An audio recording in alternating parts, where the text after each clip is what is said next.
Well, depression affects an estimated 21 million adults in the United States. Mental health experts share why new approaches are offering hope for adults with major depressive disorder. Joining us today to discuss it are Dr. Saundra Jain, who is a licensed psychotherapist, and Kelly Uchima, who's a mental health advocate. Hi, ladies. It's really good to have you here. Glad to be here. Thank you. So excited to talk about this. So, how does major depressive disorder differ from just regular sadness? Such a great question. Major depressive disorder is a chronic and persistent condition.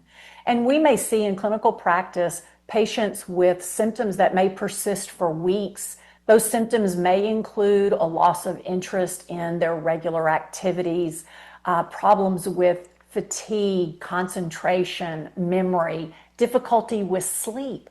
And it's also important to realize that it impacts a person globally, really in all domains of their life, individually, their family, social, work life, in education, their community. So it has a global impact. And that is quite different than what I would describe as everyday stress. And Kelly, as a person with lived experience, maybe you could speak to that piece of it. I had in myself because I really thought I was the type of person, the type of kid who couldn't get over things, who couldn't move through the daily stresses of life. But when I got diagnosed at 19 with depression, I finally felt some relief to understand why I felt this looming dark cloud over me 24/7. And that really helped me start to find a path, looking for tools to hopefully help me live a more fulfilling life. Very cool. So I know many adults continue to experience depression symptoms even while they're in treatment. So from your perspectives, what contributes to this and what gives you optimism about where care is headed?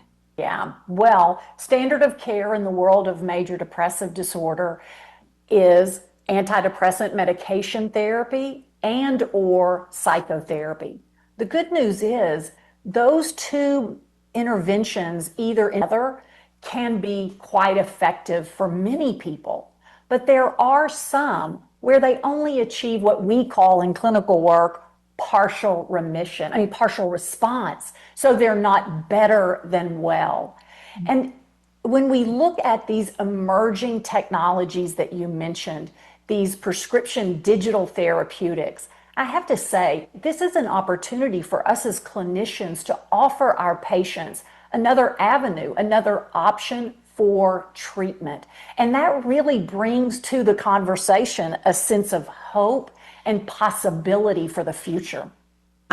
So Kelly, as someone who shared your mental health journey, what are you most excited about when it comes to changing the conversation about mental health? I love that these conversations are so much more normalized than at least when I was growing up. And I think that this curiosity about it has caused so much more. And we are both here on behalf of Rejoin. And in my own journey of depression, I've tried many antidepressants. I do talk therapy. I'm on an antidepressant, which I'm so lucky I found now that works for me. But adding Rejoin, it's an FDA authorized prescription app for the treatment of MDD symptoms for adults 22 plus like me who are already on an antidepressant. So it's not a replacement. It comes in the form of me being able to whip out my phone, and it's like an app you can use. It has little therapy lessons as well as brain training exercises. And this portion blew my mind because I always thought my depression was simply because of chemical imbalances. That's what I think a lot of us are told. But the brain has a capacity to change. And in these brain training exercises, we are learning in our depressive brains that the thinking part and the feeling part have such trouble communicating. And we're doing sort of like a physical therapy for your brain. And I love that because I have been learning how to regulate my emotions.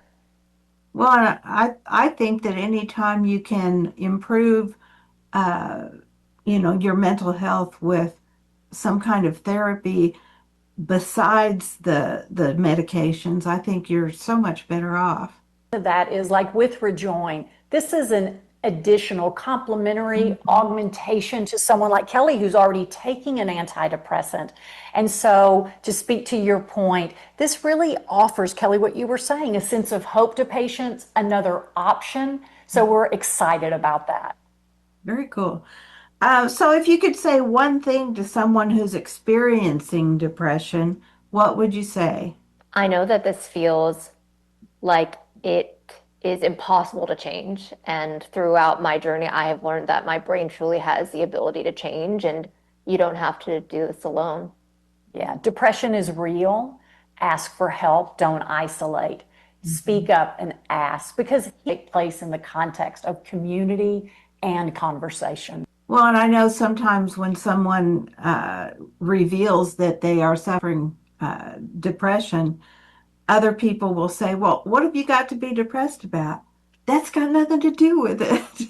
Exactly. Absolutely. And that's a stigma I think we also put on ourselves. Even when me struggling with depression, a lot of times I have said that to myself, and by us having conversations just like this, it allows us to stop shaming and blaming ourselves. I think that's super important. Absolutely. So where can we send our viewers to learn more?